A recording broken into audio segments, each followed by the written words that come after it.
विशिष्ट राजनेता अशोक दास का 15तम श्राद्ध वार्षिकी ए अवसर में जाजपुर दशरथपुर पंचायत अंतर्गत संतोषीमा और कुआस मंगला दीपदान कर कुआस मंगला मंडप और रिजनाल कॉलेज रे अशोक दास फाउंडेशन पक्षर एक स्वेच्छाकृत रक्तदान शिविर अनुष्ठित हो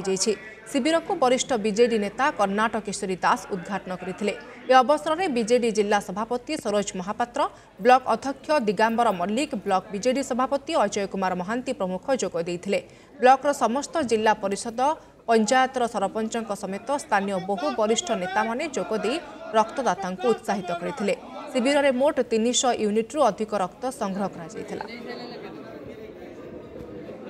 एसीबी मेडिकल कॉलेज ब्लड नौची एवं जाजपुर ब्लड बैंक एठू ब्लड नौची ये होची अशोक प्रति भल पाइबा जेते बेले से धरा पृष्ठ रे थिले तांकर अतीत को मने पकेया पई एवं भविष्य तांको मने रखिया पई आजिर ये आयोजन।